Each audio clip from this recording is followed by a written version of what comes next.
नमस्कार दोस्तों, स्वागत है आप सभी का आपके अपने YouTube चैनल ऑनलाइन शिविर डी में। आज हम देखने वाले हैं पर्यावरण अध्ययन के काफी महत्वपूर्ण प्रश्न जो कि आपके लिए उपयोगी होंगे आने वाली आपकी यूपीटेट एग्जाम 2023 के लिए। तो आइए स्टार्ट करते हैं और देखते हैं यूपीटेट एग्जाम के लिए बेस्ट ईवीएस क्वेश्चन का सोल्यूशन, और साथ ही साथ देखेंगे कुछ नए और भी क्वेश्चन जो इन क्वेश्चन से रिलेट करते हुए बनते हैं। जानेंगे सब कुछ इस वीडियो के लास्ट तक। तो चलिए स्टार्ट करते हैं और देखते हैं सबसे फर्स्ट क्वेश्चन। फर्स्ट क्वेश्चन आता है यहाँ पर, दूध से प्राप्त प्रोटीन बहुत सारी इकाइयों से मिलकर बना होता है, ये इकाइयां क्या कहलाती है? इसके लिए विकल्पों यदि हम देखते हैं तो चार विकल्प हमारे इस प्रकार से हैं। वशी अम्ल हैं, अमीनो अम्ल हैं, उच्च गलनांक वाले अम्ल हैं या फिर अकार्बनिक अम्ल है। तो देखिए यहां पर यदि हम देखें तो दूध से प्राप्त जो प्रोटीन होता है वो जब बहुत सारी इकाइयों से मिलकर बनता है तो ये इकाइयां कहलाती है हमारे लिए इसमें ऑप्शन नंबर सेकेंड एमिनो अम्ल को, यानी कि एमिनो अम्ल होता है। तो इसके लिए सही उत्तर हमारा हो जाता है ऑप्शन नंबर सेकेंड एमिनो अम्ल। अब बात करें कि एमिनो अम्ल जो होते हैं वो आखिर क्या होते हैं, थोड़ा सा इनके बारे में भी हमें कुछ पता होना चाहिए। तो देखिए इनको भी थोड़ा सा समझने का प्रयास करते हैं कि आखिर एमिनो अम्ल होते क्या है। तो देखिए एमिनो अम्ल की यदि हम बात करें तो एमिनो अम्ल जो होते हैं ये ऐसे कार्बनिक यौगिक होते हैं जिनके अणु में एक एमिन समूह होगा, यानी कि NH2 समूह होगा, साथ ही साथ कार्बोक्सिलिक समूह COOH वाला जो होता है, जिसको अब इस प्रकार से लिखते हैं। ये दोनों समूह इसमें पाए जाते हैं, लेकिन दोनों समूहों का एक बना हुआ कार्बनिक यौगिक होता है जो कि हमारा एमिनो अम्ल कहलाता है। अब बात करें कि एमिनो अम्ल जो होते हैं कहलाते हैं प्रोटीन के जल अपघटन से ये अल्फा एमिनो अम्ल का मिश्रण प्राप्त होता है, यानी कि जब प्रोटीन का जल अपघटन किया जाता है तब हमें ये एमिनो अम्ल मिलते हैं। और अल्फा एमिनो अम्ल प्रोटीन की मूल संरचनात्मक इकाई होती है। अब देखिए ये प्रोटीन की संरचनात्मक इकाई बिल्कुल उसी प्रकार से होती है जिस प्रकार से एक दीवार होती है और दीवार ईंटों से बनी होती है। तो एक दीवार की इकाई यदि हम देखें उसकी संरचनात्मक इकाई ईंट होती है, बिल्कुल उसी प्रकार से एमिनो अम्ल हमारे प्रोटीन की एक संरचनात्मक इकाई होती है। दीवार को तोड़ेंगे तो हमें क्या मिलेगा? ईंटें मिलेंगी। उसी प्रकार से यहाँ पर हमें प्रोटीन को अपघटित करेंगे तो हमें मिलेंगे एमिनो अम्ल। अब देखिए ये एमिनो अम्ल होते हैं तो केवल एक ही एमिनो अम्ल नहीं होता है, ऐसे बहुत सारे अणु एमिनो अम्ल के आपस में ज्वाइंट होते हैं, यानी कि जुड़े होते हैं बॉन्ड के द्वारा, और इनके बीच में जो बॉन्ड पाया जाता है वो हमारा पेप्टाइड बंध कहलाता है। यानी कि इस प्रकार से वो बंध इनके बीच में जो बनता है, दो एमिनो अम्ल के बीच में बनने वाला बंध हमारा पेप्टाइड बंध कहलाता है। तो यहाँ पर इसमें एक हिस्सा हम देख सकते हैं, यहाँ पर ये हिस्सा है जो यहाँ पर सी होगा। तो इस प्रकार से सी को संरचनाओं में लिखकर नहीं दिखाया था क्योंकि ये एक रासायनिक संरचनाएं होती है जिसमें ये कोना ही आपके लिए सी का कार्य करता है। तो यहाँ पर COOH ये एक हिस्सा हो गया। यहाँ पर दूसरे हिस्से की बात करें तो इसमें NH2 समूह हो गया, ये एक समूह हो गया, ये दूसरा समूह हो गया, और ये हमारा कुछ हाइड्रोकार्बन वाला हिस्सा है। तो एक एमिनो समूह अब बिल्कुल एक और एमिनो अम्ल के साथ में जुड़ेगा और इनके और अगले के बीच में एक बंध बनेगा जिसे हम पेप्टाइड बंध कहेंगे। अब यदि हम बात करें तो जो प्रश्न था हमारा वो दूध से संबंधित था, तो इसके लिए थोड़ा सा हम दूध के बारे में भी थोड़ी सी बातों को यहाँ पर समझते हैं। देखिए दूध जो होता है क्या उसके अंदर सिर्फ प्रोटीन ही होता है और कुछ कौन कौन से खनिज हो सकते हैं उसमें प्रोटीन होता है, तो कौन सा प्रोटीन होता है ये भी हमें थोड़ा सा इस पर भी ध्यान देना चाहिए। तो देखिए दूध जो होता है यदि हम बात करें, दूध में प्रोटीन होता है, कैल्शियम और कुछ विटामिन भी होते हैं, राइबोफ्लेविन होता है, और इसके अतिरिक्त विटामिन A, D, E सहित फास्फोरस, मैग्नीशियम, आयोडीन व खनिज, वसा, ऊर्जा आदि चीजें भी इनमें होते हैं। तो यहाँ पर दूध के अंदर महत्वपूर्ण चीजें जिनसे प्रश्न बनता है वो आपका हो जाता है प्रोटीन, आपका हो जाता है कैल्शियम, और इसी के साथ में हो जाता है यहाँ पर विटामिन, है ना। इनसे संबंधित प्रश्न दूध से संबंधित आपको देखने को मिल ही जाते हैं। अब यदि हम बात करें तो एक और प्रश्न दूध से संबंधित बन जाता है, जैसे कि दूध जो होता है इसमें आखिर कौन सी शुगर होती है, तो शुगर का भी हमें ध्यान रखना है। दूध के अंदर जो शुगर होती है वो लैक्टोज शुगर कहलाती है, जिसे हम दुग्ध शर्करा के नाम से भी जानते हैं। और लैक्टोज या दुग्ध शर्करा जो होती है ये एक प्रकार का डाइसैकेराइड होता है। ये ग्लैक्टोज के एक अणु और ग्लूकोज के एक अणु के मिलने से बनता है। अब प्रश्न एक और हमारा यहाँ इसी टॉपिक से रिलेटेड बनता है, जिसे हम कह सकते हैं कि दूध के अंदर जो प्रोटीन होता है वो प्रोटीन कौन सा होता है, ना कि प्रोटीन का नाम भी पूछा जाता है। काफी महत्वपूर्ण प्रश्न है। तो ये भी आपको ध्यान रखना है, दूध जो होता है इसके अंदर जो प्रोटीन होता है, कैसीन प्रोटीन जो होता है दूध में हमें देखने को मिलता है, यानी कि दूध में कैसीन नामक प्रोटीन जो होता है ये पाया जाता है। तो उम्मीद करते हैं कि अमीनो अम्ल, दूध, प्रोटीन वगैरह इन संबंधित टॉपिक से जो जो प्रश्न बन सकते हैं वो थोड़ा सा यहाँ पर मैंने आपको एक्स्ट्रा प्रश्नों को बताने का इसमें प्रयास किया है। चलिए आगे बढ़ते हैं और अगले प्रश्न को देखते हैं। वर्तमान में भारत के किस स्थान को सफेद पानी के नाम से जाना जाता है? काफी महत्वपूर्ण प्रश्न है। व्हाइट वाटर के नाम से जाना जाता है भारत का कौन सा स्थान? विकल्पों को देखते हैं, लेह, लद्दाख, कारगिल या फिर है सियाचिन। तो यहां पर बिल्कुल उत्तर हमारा बन जाता है इसमें ऑप्शन नंबर 4 जो होगा सियाचिन। सियाचिन जो होता है इसे व्हाइट वाटर, सफेद पानी के नाम से जाना जाता है। चलिए थोड़ा सा कारण समझते हैं क्यों जाना जाता है, ये भी हम देखते हैं। तो देखिए सियाचिन जो है इसे भारत में सफेद जल के नाम से जाना जाता है। और ये जो होता है ये इस प्रकार से एक ग्लेशियर है। यहाँ पर थोड़ा सा चित्र के माध्यम से आपको बताने का प्रयास किया, जहां पर आप देख सकते हैं कि ये ग्लेशियर है जो हर तरफ से बर्फ से ढका हुआ नजर आ रहा है। सफेद सफेद हिस्सा जो है इसके अंदर वो बर्फ है। तो यहाँ पर सियाचिन ग्लेशियर जो होता है हिमालय की पूर्वी काकोरम पर्वतमाला में भारत पाक नियंत्रण रेखा के पास में स्थित एक हिमानी ग्लेशियर या एक हिमनद भी इसको हम कह सकते हैं कि एक हिमनद है। और यहाँ पर तापमान जो होता है वो इतना ज्यादा ठंडा बना रहता है जिसके कारण ये क्षेत्र हमेशा बर्फ से ढका रहता है। और इसी के कारण जब बर्फ से हमेशा ढका रहता है तो इसी की वजह से इसको नाम दिया गया है सफेद जल, व्हाइट वाटर नाम दिया गया है।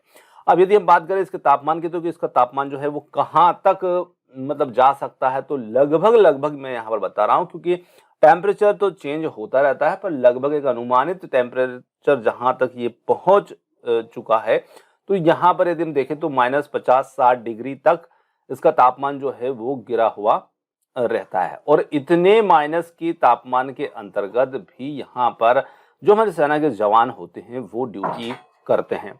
अब हम बात करें यहाँ पर, तो दुर्गम पहाड़ियों में स्थित यह स्थान हमेशा बर्फ से घिरा रहता है और इसी कारण से इस स्थान को सफेद पानी के नाम से भी जाना जाता है। तो यहाँ पर इसका तापमान महत्वपूर्ण है, कहाँ पर है, कौन सी पर्वतमाला में स्थित है, ये थोड़े से प्रश्न इसमें नए बन सकते हैं यहाँ पर। तो काकोरम पर्वतमाला ये यहाँ पर रहेगी। चलिए आगे चलते हैं और अगले प्रश्न की बात करते हैं। जब कोई सपेरा अपने वाद्य यंत्र बीन को बजाता है तो सांप उसकी ध्वनि पर अपने सिर को इधर उधर घुमाता है। आपके विचार से सांप वाद्य यंत्र के प्रति कैसी अनुक्रिया कर रहा है? तो देखिए यदि हम बात करें, जब सपेरा बीन बजाता है तो सांप उस अपनी मतलब नाच दिखाता है, हमें ऐसा लगता है कि वो नाच रहा है। तो आखिर ये सांप जो है प्रतिक्रिया किस प्रकार से करता है, आपके विचार से आपको बताना है। उस वाद्य यंत्र के द्वारा उत्पन्न कंपनों के प्रति अनुक्रिया करके, उस वाद्य यंत्र को सूंघकर, वाद्य यंत्र की ध्वनि को सुनकर, उस वाद्य यंत्र की गति को देखकर। तो यहाँ पर हो जाता है उस वाद्य यंत्र के द्वारा उत्पन्न जो कंपन है उन कंपनों के प्रति सांप अनुक्रिया करता है। यानी कि सांप जो होता है उसके कान नहीं होते हैं, वो सुन नहीं सकता है, तो वो सिर्फ उस कंपनों के द्वारा ही प्रतिक्रिया यहाँ पर करता है। अब यदि हम इसके उत्तर को थोड़ा सा समझने का प्रयास करें, तो सांप जो होता है उसके कान नहीं होते हैं, ना ही सांप को सुनाई देता है, फिर भी वह सपेरे के बीन को वह यहाँ वहां घूमने को देखकर डोलता है। और जिसे हम समझते हैं कि सांप नाच रहा है, सपेरा जितनी अच्छी तरह बीन बजाता है सांप उसी तरह से अपने फन को घुमाता है। तो ये हमारा इसमें उत्तर बन जाएगा। और इसी बीन से संबंधित और नए तरीके से प्रश्न पूछे जाते हैं, तो चलिए उनको भी थोड़ा सा समझते हैं। अब बात करें हम यहाँ पर बीन की, तो देखिए बीन जो होता है, जो सपेरा का वाद्य यंत्र होता है, ये एक प्रकार का वाद्य है जिसका प्रयोग प्राचीन समय से होता रहा है। इस वाद्य का प्रयोग मुख्यतः भारत में सांप का तमाशा दिखाने वाले सपेरा लोग आदि इसका उपयोग करते हैं। तो यहाँ पर बीन की बनावट जो होती है कुछ इस प्रकार की होती है, जिसमें यहाँ पर बीच का हिस्सा हम देख सकते हैं जो कि फूला हुआ हिस्सा होता है, और ये जो हिस्सा होता है ये बनाया जाता है सूखी लौकी से। यानी कि बीन बनाने के लिए सूखी लौकी का प्रयोग किया जाता है, जिसका उपयोग हम सब्जी में भी करते हैं।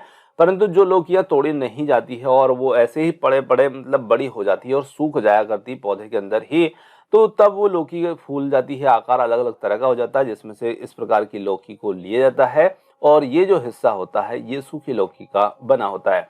और देखिए इसको इस प्रकार से क्यों चुना जाता है, तो क्योंकि इसका कारण मुख्य जो होता है वो होता है कि इसका उपयोग जो है एयर रिजर्व के लिए किया जाता है, यानी कि इसमें हवा भरी रहे, हवा का स्टॉक रहे।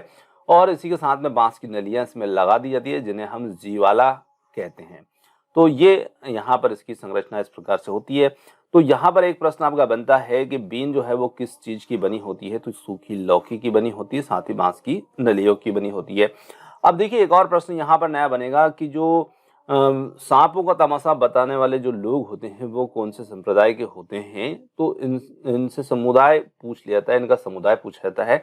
तो बीन का इस्तेमाल करने वाले लोगों में यदि हम बात करें तो ये संप्रदाय कालबेलिया संप्रदाय या समुदाय कहलाता है। और ये एक बंजारा जाति है जो प्राचीन काल से ही एक जगह से दूसरी जगह पर निरंतर घूमती रहती है। जीविका उपार्जन के लिए ये लोग सांपों को पकड़ते हैं और उनके जहर का व्यापार भी करते हैं। पर धीरे धीरे वर्तमान समय में हम देखते हैं तो इन सब चीजों पर जो है वो रोक लगी हुई, और अब इनका उपयोग हमें ना के बराबर देखने को मिलता है। तो यहाँ पर इस बीन से संबंधित और भी कुछ इस प्रकार के प्रश्न बन जाते हैं, तो इन्हें भी आपको ध्यान रखना है। और साथ ही साथ एक और यहाँ पर प्रश्न बन जाता है, जैसे इस समुदाय से संबंधित कालबेलिया जाति को सपेरा, जोगीरा, जोगी आदि नाम से भी जानते हैं इस संप्रदाय को। तो यहाँ पर ये भी एक नया प्रश्न इसमें बन सकता है। आगे बात करें अंतर्राष्ट्रीय स्तर पर वन्य जीवों की सुरक्षा हेतु जो संस्था है वो संस्था कौन सी है। विकल्पों को यदि देखें तो यहाँ पर है IUCN, यूनिसेफ है, या IUPAC है, या WHO है।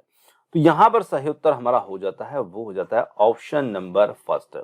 अब देखिए IUCN जो संस्था होती है यदि इसकी हम बात करें तो ये जो संस्था होती है ये यहाँ पर विकल्प फर्स्ट में हो जाती है IUCN, जिसका हम पूर्ण रूप से नाम देखें तो इसका पूर्ण नाम जो होता है वो होता है the international union for conservation of nature, जिसे संक्षिप्त में IUCN कहा जाता है। अब इस IUCN से अक्सर आपको EVS में प्रश्न देखने को मिलेंगे, कहीं ना कहीं किसी न किसी प्रकार का प्रश्न इससे देखने को आपको हमेशा ही मिलता है। तो फर्स्ट क्वेश्चन यदि एक्स्ट्रा क्वेश्चन की बात करें तो यहाँ पर इसकी स्थापना से प्रश्न बनता है, जो कि यहाँ पर बात की जाए तो इसकी स्थापना IUCN की कब हुई थी, तो 5 अक्टूबर 1948 को इसकी स्थापना जो है वो देखने को मिलती है, यानी कि 5 अक्टूबर 1948 की इसकी स्थापना की गई थी। इससे बहुत क्वेश्चन निकलते हैं इस टॉपिक से। तो यहाँ पर यदि हम बात करें तो ये जो संस्था है ये और क्या कार्य करती है, तो देखिए अंतर्राष्ट्रीय प्रकृति और प्राकृतिक संसाधन संरक्षण संघ, ये इसका हिंदी नाम है, जो हमने देखा था international union for conservation of nature, इसका हिंदी नाम इस प्रकार से होगा। और यहाँ पर ये प्राकृतिक संसाधनों के संरक्षण के लिए एक समर्पित अंतरराष्ट्रीय संगठन है, और इस संगठन का जो लक्ष्य है विश्व के सबसे विकट पर्यावरण और विकास संबंधी चुनौतियों के लिए व्यावहारिक समाधान खोजने में सहायता करना ही इस संस्था का लक्ष्य है। और एक और नए तरीके से इससे प्रश्न पूछा जाता है, लाल सूची रेड डाटा बुक कौन जारी करता है, वो भी यही संस्था करती है, और इससे आपने कई बार प्रश्न देखे होंगे। तो ये विश्व के विभिन्न संरक्षणों और संगठनों के नेटवर्क से प्राप्त जानकारी के आधार पर लाल सूची, जिसे हम रेड डाटा बुक कहते हैं, इसको प्रकाशित करता है।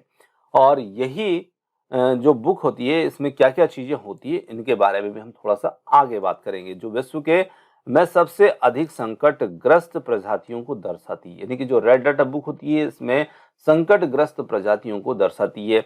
अब ये बुक ये मतलब जो जानकारियां होती है तो ये कहाँ से इस IUCN को प्राप्त होती है, तो यहाँ पर आपने देखा कि ये विभिन्न संरक्षण संगठनों के नेटवर्क से ये जानकारी प्राप्त करते हैं और लाल सूची में उनको दर्शाते हैं।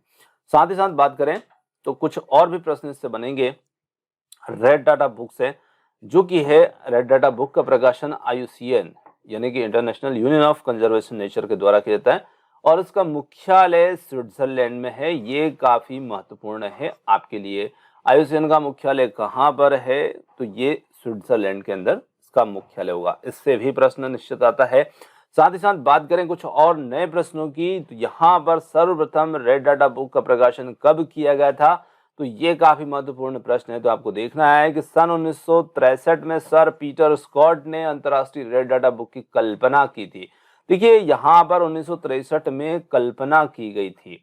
साथ ही साथ रेड डाटा बुक में ऐसे पशु पक्षी और पौधों की जानकारी दी गई जो विलुप्त या संकटग्रस्त होने के कगार पर हैं, और विश्व में प्रथम प्रकाशन किया गया था वर्ष 1964 में। 63 में कल्पना की गई थी, और ये कल्पना किसने की थी? पीटर स्कॉट ने कल्पना की थी। और 64 में फर्स्ट बार इसका प्रकाशन जो था वो किया गया था रेड डाटा बुक का। देखिए कुछ चीजें जो प्रथम होती है वो कुछ अंतिम होती है, वो इनसे ज्यादा प्रश्न बनते हैं। तो रेड डाटा बुक का प्रथम प्रकाशन 1964 में किया गया था। आगे देखें तो अगला प्रश्न आता है काफी महत्वपूर्ण। फूलों की संरचनाओं को ध्यान से देखने पर अंडाशय के अंदर छोटी छोटी गोल संरचनाएं पाई जाती हैं, और ये संरचनाएं क्या कहलाती है? तो यहाँ पर यदि हम देखें तो ये बीजांड है, इस तरीके सर हैं, बाह्य दल है या पुष्प दल है। तो देखिए यहाँ पर जो चार चीजें हमें दे रखी है, तो इसमें से सही उत्तर हमारा कौन सा होगा? तो यहाँ पर ये स्त्री के सर भी नहीं होते हैं, बाह्य दल भी नहीं होते हैं, पुष्प दल भी नहीं होते हैं। यदि हम एक बीज के सभी भागों को ध्यान पूर्वक देखते हैं तो आसानी से हमें समझ में आ जाता है। तो ये संरचनाएं आपको कहाँ देखने को मिलती है? अंडाशय के अंदर। तो यहीं से आपको प्रश्न को समझ लेना है कि अंडाशय जो होता है वो पौधे का एक मादा जनन वाला हिस्सा होता है, और उसे हम स्त्री केसर कहते हैं। पर ये अंडाशय के स्त्री केसर के अंदर अंडाशय है। तो अंडाशय में जो संरचनाएं होंगी वो हमारी होंगी ऑप्शन नंबर फर्स्ट, बीजांड।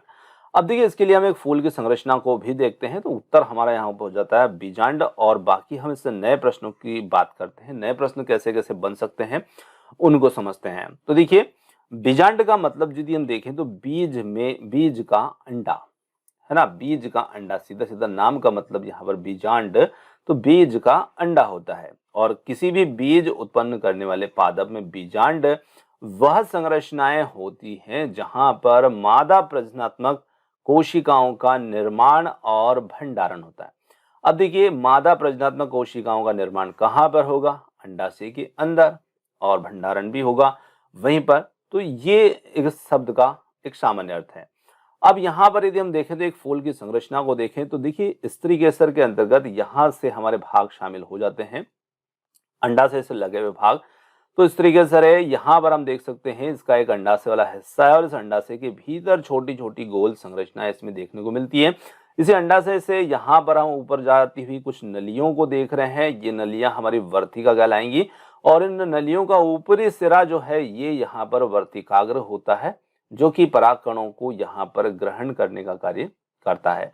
तो यहाँ पर ये मादा जनन अंग है स्त्रीकेसर, और यहाँ पर पुंकेसर परागकोश ये जो है ये नर जनन अंग होते हैं उस पुष्प के। बात करें दलपुंज की, तो दलपुंज यहाँ पर देखिए पंखुड़ियां जो होती हैं वो पुष्प के जो बाह्य दल होती है वो कहलाती है, सॉरी हाँ ये दल कहलाती है, पुष्प दल या दल पंखुड़ी कह सकते हैं। और ये जो नीचे के पुष्प से नीचे लगे हुए थोड़े से हरे हरे हिस्से के भाग होते हैं ये बाह्य दल कहलाते हैं। तो ये पुष्प दल हो गया, ये हमारा बाह्य दल हो गया, है ना, जिसको हम दलपुंज और बाह्य दलपुंज के नाम से भी जानते हैं। तो ये हमारे एक फूल की यहाँ पर संरचना होती है। तो इस प्रकार से हम नर वाला हिस्सा कौन सा है, उसमें कौन कौन से भाग आएंगे, तो परागकोश आ जाएंगे, और यहाँ पर जो पराग तंतु होते हैं वो आ जाते हैं। अब और भी कुछ नए प्रश्न की यदि बात करें तो स्त्रीकेसर जो होता है ये फूल का मादा जनन अंग होता है, जिसके शीर्ष पर एक वर्तिकाग्र होता है। वर्तिकाग्र की बात यहाँ पर हमने कर ली। स्त्रीकेसर एक फूल का बीजांड उत्पादक भाग होता है, मतलब बीजांडों का उत्पन्न कहाँ पर होते हैं, ये हमारे लिए एक नया प्रश्न है। तो स्त्रीकेसर एक फूल का बीजांड उत्पादक भाग होता है, मतलब अंडाशय भी होता है, और अंडाशय के अंदर स्त्रीकेसर के अंदर अंडाशय भी आ जाता है, अंडाशय के अंदर बीजांड यहाँ पर बनते हैं। स्त्रीकेसर का कार्य पराग प्राप्त करना होता है और बीज उत्पन्न करना होता है। अंडा से अक्सर एक लंबी वर्तिका को सहारा देता है, जिसके ऊपर वर्तिकाग्र यहाँ पर हमें देखने को मिलता है। आगे यदि हम बात करें तो इसमें कुछ और संरचनाएं यहाँ पर दूसरे चित्र के माध्यम से भी हम देख सकते हैं। यहाँ पर एक फूल और है, और इसके अंदर ये अंडाशय वाला हिस्सा है और यहाँ पर छोटी छोटी गोल संरचनाएं इसके भीतर भी हमें देखने को मिलती है। यहाँ पर भी दूसरे चित्र में हम देख सकते हैं सेम वैसा ही है। यहाँ पर अंडाशय दिख रहा है और इसके अंदर छोटी छोटी गोल संरचनाएं यहाँ पर देखने को मिलती है। अब देखिए और भी नए प्रश्न इसमें बन जाते हैं कि निषेचन जब पौधे के अंदर हो जाता है, पुष्प के अंदर हो जाता है, तो उसके बाद अंडाशय जो होता है वो किस रूप में परिवर्तित होता है। तो अंडाशय जो होता है वो बदल जाता है आगे चल करके फल में, यानी कि जो फल हम देखते हैं तो वो फल अंडाशय का ही परिवर्तित या विकसित रूप होता है और फूल के अन्य भाग जो होते हैं वो सब झड़ जाया करते हैं। फल पका हुआ अंडा से ही है, मतलब जो फल होता है वो एक पका हुआ अंडा से है और प्रत्येक बीजांड एक बीज के रूप में विकसित होता है। बीजांड किसमें परिवर्तित होता है, तो बीजांड आगे चल करके बीज में परिवर्तित होता है और अंडा से किस में परिवर्तित होता है, तो ये फल में परिवर्तित होता है। ये हमारे लिए कुछ नए प्रश्न इसमें बन जाते हैं इसी टॉपिक से। चलिए आगे यदि हम देखें तो देखिए बीजांड जो होते हैं इनके कुछ प्रकार होते हैं। तो बीजांड तरह तरह के प्रकारों में देखने को मिलते हैं। तो यहाँ पर बीजांड के मुख्य प्रकार जैसे कि ऋजुवर्ती है, तो यहाँ पर फर्स्ट नंबर वाला जो है ये हमारा ऋजुवर्ती है। दूसरा यहाँ पर है अधोमुखी, तो इस देख सकते हैं इसका मुख इधर है, इसका मुख इधर है, ये दूसरे प्रकार का यहाँ पर अधोमुखी हो जाता है। तीसरा यहाँ पर आ जाता है अनुप्रस्था वर्त। तो अनुप्रस्था वर्त के अंतर्गत हम देखें तो ये थोड़ा सा हमारा यहाँ पर तीसरे नंबर का यहाँ पर है अनुप्रस्थ बीजांड है और अनुप्रस्थ बीजांड के अंतर्गत ये हमारा हो जाता है चौथे नंबर का बीजांड। इसका प्रकार ऐसा होता है वक्रावर्त है। तो वक्रावर्त के अंतर्गत हम देख सकते हैं तो ये हमारा यहाँ पर पांचवें नंबर का हो जाता है और एक कुंडलित बीजांड है, तो ये हमारा लास्ट वाला कुंडलित बीजांड है। तो ऐसे 6 प्रकार जो है ये इसमें हमें देखने को मिलते हैं। तो प्रकारों के आप टाइप देख सकते हैं, इतने इतने प्रकार के ये हुआ करते हैं। चलिए आगे अगला प्रश्न बनता है हमारा, राष्ट्रपति अपना त्याग पत्र किसे प्रदान करता है, किसे देते हैं। तो यहाँ पर बात करें प्रधानमंत्री को, उपराष्ट्रपति को, मुख्य न्यायाधीश को, महान्यायवादी को। प्रश्न काफी सरल है और आप उत्तर आसानी से कमेंट से इसका दे सकते हैं। तो यहाँ पर सही उत्तर हमारा हो जाता है राष्ट्रपति अपना त्याग पत्र सौंपते हैं, वो सौंपते हैं उपराष्ट्रपति को। अब यहाँ पर राष्ट्रपति, उपराष्ट्रपति, प्रधानमंत्री से संबंधित अक्सर प्रश्न आपको यूपीटेट एग्जाम में देखने को मिलते हैं। तो यहाँ पर बात करें तो सबसे फर्स्ट नया क्वेश्चन जो इससे बन सकता है वो बन सकता है कि यहाँ पर उपराष्ट्रपति जो हैं, राष्ट्रपति अपना इस्तीफा सौंपते हैं, तो ये किस अनुच्छेद के अंतर्गत मतलब बताया गया है। तो यहाँ पर भारत के संविधान के अनुच्छेद 56(1)(a) के अनुसार राष्ट्रपति भारत के उपराष्ट्रपति को अपना इस्तीफा संबोधित करते हैं। तो यहाँ पर यह अनुच्छेद आपके लिए काफी महत्वपूर्ण में प्रश्न है, क्योंकि ये प्रश्न तो आपको आता है पर इससे संबंधित नया प्रश्न आपके लिए बन जाता है यहाँ पर अनुच्छेद का, जो कि इनके इस्तीफे से, राष्ट्रपति के इस्तीफे से संबंधित होगा और उपराष्ट्रपति सभापति को सूचित करते हैं। आगे नया प्रश्न इसमें बन सकता है, भारत के संविधान का अनुच्छेद 63 ये उपबंध करता है कि ये भारत का एक उपराष्ट्रपति होगा। अब देखिए यहाँ पर यदि हम बात करें तो ये जो प्रश्न था हमारा राष्ट्रपति संबंधित था, पर यही प्रश्न अनुच्छेद से संबंधित यदि प्रश्न हमारे लिए आ जाता है और वो प्रश्न आप पूछा जाता है कि भारत के उपराष्ट्रपति, भारत का एक उपराष्ट्रपति होगा, तो ये कौन से अनुच्छेद में बताया गया है, कौन से अनुच्छेद में इसका प्रावधान है। तो यहाँ पर यदि हम देखें तो इसका प्रावधान जो है वो हमें देखने को मिलता है, वो मिलता है अनुच्छेद 63 में। जी हाँ, अनुच्छेद 63 यानी कि 63 ये उपबंध करता है कि भारत का एक उपराष्ट्रपति होगा। अब देखिए अनुच्छेद 63 से यदि हम चलते हैं तो अनुच्छेद 71 तक, ये सारे अनुच्छेद 63 से लगा करके तो 71 तक, तो यहाँ पर थोड़ा सा बताने का प्रयास करूंगा। 63 से लेकर 71 तक जो अनुच्छेद सारे हैं वो टोटल ही आपके उपराष्ट्रपति से संबंधित हैं और अलग अलग अनुच्छेद जो है उसमें अलग अलग बातों को इसमें उल्लेखित किया गया है। जैसे 63 की यदि बात करें तो 63 अनुच्छेद जो है ये सब बताता है कि भारत का एक उपराष्ट्रपति होगा। अनुच्छेद 64 जो है 64 ये बताता है कि उपराष्ट्रपति राज्यसभा यानी कि राज्यों की परिषद जो होती है उसका पदेन अध्यक्ष होगा। तो यदि हम बात करें कि यदि इस प्रकार का प्रश्न आता है कि राज्यों की पदेन सभा का अध्यक्ष होगा उपराष्ट्रपति, ये कौन सा अनुच्छेद, तो ये है 64। इसी के साथ में 65 जो है तो वो राष्ट्रपति की अनुपस्थिति के दौरान कार्य करने से संबंधित हो जाता है, 66 है तो 67 है, तो इस प्रकार से 71 तक सारे ही जो अनुच्छेद रहेंगे, 63 से लेकर ये सब उपराष्ट्रपति के कार्य, नियुक्ति आदि आदि से संबंधित रहेंगे। तो मुख्य रूप से ये दो चीजें आपको ध्यान रखना है ये। और उपराष्ट्रपति को शपथ कौन दिलाता है, तो ये माननीय राष्ट्रपति दिलाते हैं। ये भी एक प्रश्न नया बन जाता है। और सेम इसी प्रकार का प्रश्न है, प्रधानमंत्री अपना त्याग पत्र किसे सौंप सकते हैं, तो वो सौंप सकते हैं राष्ट्रपति को, राष्ट्रपति उपराष्ट्रपति को। चलिए, बहुत नए नए प्रश्न इसमें बन सकते हैं, बहुत ही अच्छा टॉपिक है। आगे देखें तो और कुछ प्रश्न हैं, जैसे उपराष्ट्रपति का राज्यसभा का पदेन सभापति होना। अब ये कौन सा अनुच्छेद में है, तो ये हमने भी बात की थी कि ये 64 से संबंधित है, अनुच्छेद 64। और ये भी एक नया प्रश्न बनता है, राज्यसभा का पदेन सभापति कौन होता है, तो उपराष्ट्रपति ही यहाँ पर पदेन सभापति होते हैं। आगे बात करें तो उपराष्ट्रपति का चुनाव जो है वो किस प्रक्रिया के तहत होता है, इससे भी प्रश्न बन सकता है। उपराष्ट्रपति का निर्वाचन संसद के दोनों सदनों के सदस्य मिलकर बनने वाले निर्वाचक गण के सदस्यों के द्वारा अनुपातिक प्रतिनिधित्व पद्धति के अनुसार एकल संक्रमणीय मतों के द्वारा किया जाता है, और ऐसे निर्वाचन में गुप्त मतदान होगा। तो ये इनके निर्वाचन से संबंधित। और एक और नया प्रश्न यहाँ बनता है जिसमें अक्सर हम कंफ्यूजन हो जाती है ना। देखिए कि कभी विधायक की आयु पूछी जाती है, कभी प्रधानमंत्री की, कभी राष्ट्रपति की, किसी की भी। तो यहाँ पर प्रश्न हमारा उपराष्ट्रपति उपराष्ट्रपति संबंधित, तो यहाँ पर उपराष्ट्रपति की आयु जो है वो लगभग 35 वर्ष की आयु होना चाहिए, देखिए तब ही वो राष्ट्रपति उपराष्ट्रपति बन सकते हैं।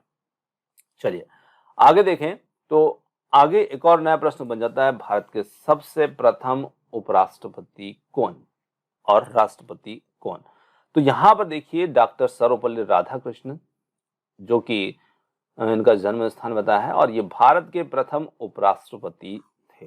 1952 से लेकर के 1962 तक प्रथम राष्ट्रपति डॉक्टर राजेंद्र प्रसाद, और द्वितीय राष्ट्रपति भी ये रहे थे। तो प्रथम द्वितीय से संबंधित प्रश्न अक्सर देखने को मिलते हैं। तो प्रश्न हमारा राष्ट्रपति और उपराष्ट्रपति से संबंधित था, तो ये भी एक नया प्रश्न हमने यहाँ पर इसमें ऐड किया है। और अब वर्तमान में बात करते हैं, तो वर्तमान में हमारे जो उपराष्ट्रपति जगदीप धनखड़ जो कि हैं, और ये कौन से नंबर के उपराष्ट्रपति हैं, तो यहाँ पर हमारा लिए नया प्रश्न बनता है, 14वें नंबर के उपराष्ट्रपति ये हैं। तो ये भी हमारे लिए एक नया प्रश्न बन जाता है वर्तमान स्थिति का। चलिए आगे अगला प्रश्न आता है, किन बीमारियों के लिए डीपीटी का टीका दिया जाता है। डीपीटी का टीका देते हैं किन कौन सी बीमारी के लिए, काली खांसी, डिप्टीथीरिया, टेटनस, काली खांसी, निमोनिया, पोलियो, डिप्टीथीरिया, पोलियो, टेटनस या फिर आंत्र ज्वर, हैजा, प्लेग। अब देखिए उत्तर तो हमारा सही विकल्प के रूप में यहाँ पर जो रहेगा वो रहेगा काली खांसी, डिप्टीथीरिया, टेटनस। क्या हम इन सभी बीमारियों को ठीक तरीके से जानते हैं, तो चलिए आइए जानने का थोड़ा सा प्रयास करते हैं इन तीनों प्रकार की बीमारियों के बारे में। तो यहाँ पर फर्स्ट विकल्प इसमें उत्तर हो जाता है, और एक एक करके एक एक बीमारी को ठीक से समझते हैं। देखिए डीपीटी का टीका जो होता है ये टीकों की एक श्रेणी को संदर्भित करता है जो मनुष्य के अंदर होने वाले 3 संक्रामक रोग। अब पहली बात हमें यहाँ मिलती है कि ये तीनों रोग कैसे हैं, संक्रामक रोग हैं। रोगों जैसे डिप्टीथीरिया, पर्टुसिस जिसे हम काली खांसी भी कहते हैं, इसका एक और नाम पर्टुसिस भी होता है, और टेटनस है। इन तीनों से बचाव के लिए दिया जाता है। डी का मतलब डिप्टीथीरिया, कल्प में तो हमें देखने को मिला था, पर्टुसिस नहीं मिला था, डीपीटी। पर पी का मतलब क्या है, पी का मतलब पर्टुसिस है, क्योंकि यहाँ पर हमें देखने को मिलता है। तो ये तीनों का एक संयुक्त नाम बनता है डीपीटी का टीका। अब यदि हम देखें तो ये तीनों बैक्टीरिया से होने वाली गंभीर बीमारियां हैं। अब कोई बीमारी जो होती है वायरस से होती है, कोई जो होती है बैक्टीरिया से होती है, तो यह बैक्टीरिया से होने वाली गंभीर बीमारियां हैं। और ये बीमारियां डिप्टीथीरिया, पर्टुसिस एक व्यक्ति से दूसरे व्यक्ति में फैलती है, जबकि टेटनस जो है वो कट या घावों के माध्यम से शरीर में प्रवेश करता है। तो देखिए डिप्टीथीरिया और पर्टुसिस तो एक दूसरे के संपर्क में आने से फैलते हैं, पर टेटनस जो है वो घाव के माध्यम से हमारे को संक्रमित करता है। आगे और बात करते हैं, अब एक एक बीमारी को थोड़ा सा समझते हैं। जैसे डिप्टीथीरिया है, इसकी क्या विशेषता होती है, कैसा रोग होता है।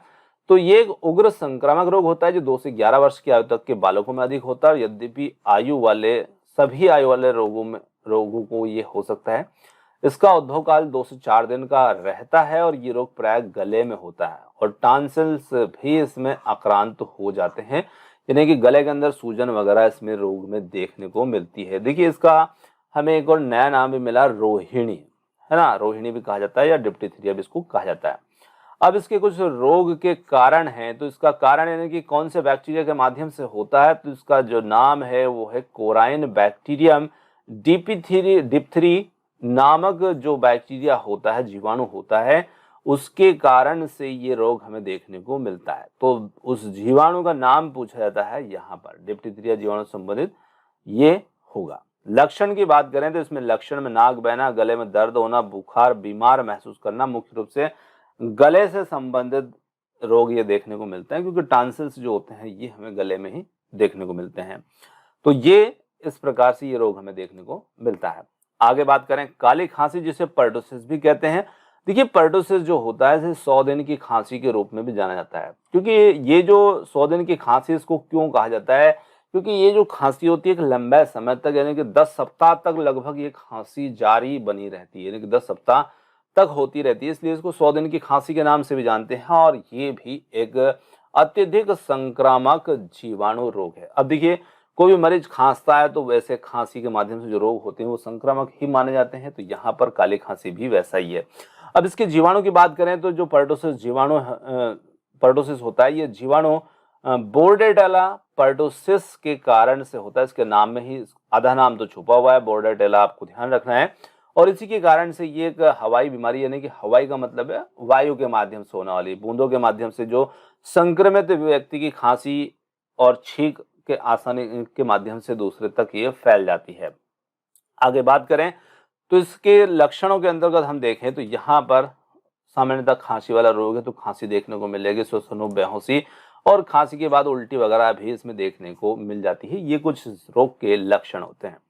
आगे बात करें तो यहाँ पर अगला रोग आता है हमारा धनु स्तंभ यानी कि टिटनस। अब देखिए टिटनस का नाम तो आपने बहुत सुना होगा, पर कैसे ये रोग होता है तो ये आपके लिए थोड़ा समझना जरूरी है, जिसे धनु स्तंभ के नाम से भी जाना जाता है। जी हाँ, और ये एक संक्रामक रोग है जिसमें कंकाल पेशियों को नियंत्रित करने वाली तंत्रिका कोशिकाएं प्रभावित होती है और कंकाल पेशियों के तंतु फाइबर के लंबे समय तक खिंचे रह जाने से यह अवस्था प्रकट होती है।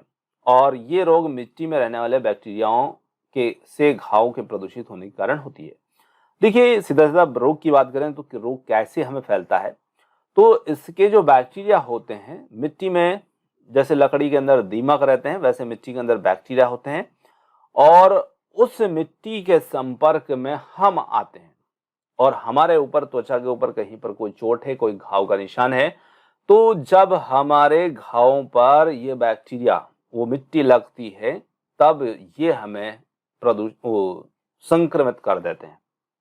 ये जो जीवाणु होते हैं ये हमें संक्रमित कर देते हैं। इस बैक्टीरिया को बैक्टीरियम क्लोस्ट्रिडियम कहा जाता है। देखिए बैक्टीरिया का नाम जो है वो है बैक्टीरियम क्लोस्ट्रिडियम और ये मिट्टी में लंबी अवधि तक छेद बनाकर दीमक के समान रह सकते हैं। जब कोई घाव इस छेदनुमा घर में रहने वाले दीमक रूपी बैक्टीरिया से प्रदूषित होता है तो टेटनस की बीमारी पैदा होती है और जब ये बैक्टीरिया सक्रिय होकर तेजी से बढ़ने लगते हैं तब ये हमारी मांसपेशियों को प्रभावित करते हैं और जहर पैदा करने लगते हैं। तब टेटनस का संक्रमण फैलता है। हमारे शरीर में बैक्टीरिया के प्रवेश के रास्ते आमतौर पर कट्टे फटे घाव होते हैं, यानी कि जो भी हमारे घाव होते हैं वो उसके लिए रास्ते होते हैं और जो जंग लगे कीलो धातु के टुकड़े या कीटों के काटने, जलने या त्वचा के फटने से बनता है।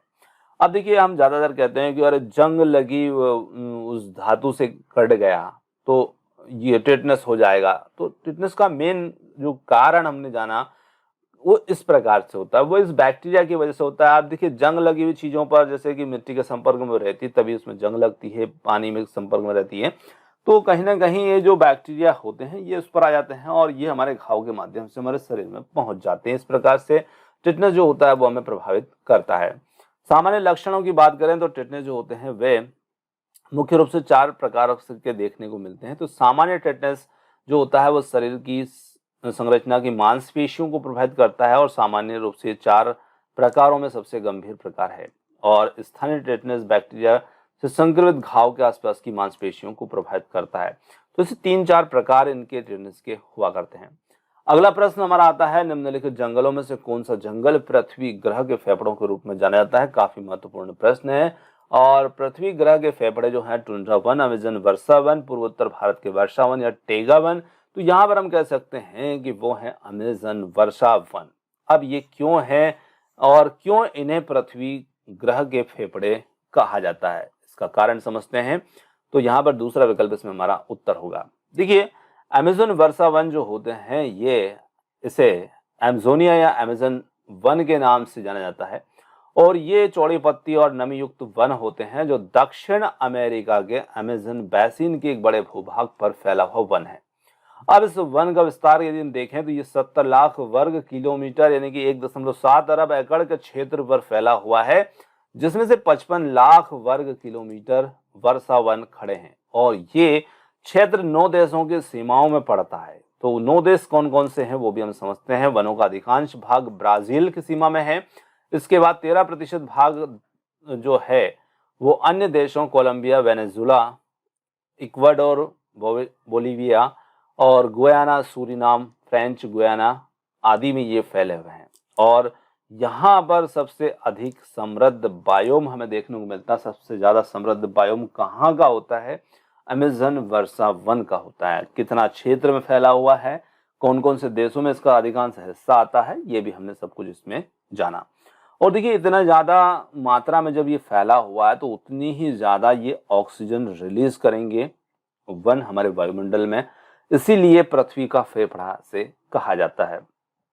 चलिए आगे अगला प्रश्न आता है, यहाँ पर इनमें से कौन सा सम्मेलन उसके वर्ष से सुमेलित नहीं है। 4 विकल्प हमारे हैं। मॉन्ट्रियल प्रोटोकॉल, प्रथम पृथ्वी सम्मेलन, क्योटो सम्मेलन और कोपेनहेगन सम्मेलन। तो इसमें सही नहीं है, यानी कि गलत है, वो हमें चुनना है और वो है हमारा ऑप्शन नंबर सेकेंड। अब देखिए सेकेंड क्यों गलत है। तो प्रथम पृथ्वी सम्मेलन की बात की गई, वर्ष 1988 बताया है। तो ये सम्मेलन यदि हम बात करें तो ये पहला अंतर्राष्ट्रीय पृथ्वी सम्मेलन है जो कि 3 से 14 जून 1992 से रियो डी जेनेरियो में आयोजित हुआ था, यानी कि इसका जो वर्ष है वो है 1992। तो यहाँ पर ये इस कारण से गलत था। इसे पर्यावरण और विकास रियो शिखर सम्मेलन या रियो पृथ्वी शिखर सम्मेलन पर संयुक्त राष्ट्र सम्मेलन के रूप से भी नाम से भी जाना जाता है। तो ऐसे 2-3 नाम इसके हमें देखने को यहाँ पर मिल जाते हैं, शिखर, रियो पृथ्वी शिखर सम्मेलन, है ना, और राष्ट्र सम्मेलन के नाम से भी। तो ये हमारा उत्तर हो जाता है इसमें विकल्प नंबर 2। तो दोस्तों यहाँ पर आज के जो प्रश्न हमने लिए थे, टॉप 10 क्वेश्चन लिए थे और इन 10 क्वेश्चन से आपको और भी नए बहुत सारे क्वेश्चन भी आपने देखे। और यहीं पर वीडियो समाप्त करते हैं क्योंकि वीडियो थोड़ा सा लंबा हो सकता है। तो बाकी नए क्वेश्चन अगले वीडियो के साथ में हम लेकर आएंगे। और वीडियो आपको कैसा लगा कमेंट्स करके जरूर बताइएगा। वीडियो पसंद आया हो तो वीडियो को लाइक, शेयर, चैनल को सब्सक्राइब करना मत भूलिएगा, क्योंकि आपका एक लाइक, एक शेयर हमारा मोटिवेशन बढ़ाता है और भी हमें आपके लिए बेहतर करने को प्रेरित करता है। तो बने रहिए हमारे साथ। मिलते हैं जल्द ही एक और नए वीडियो के साथ। धन्यवाद।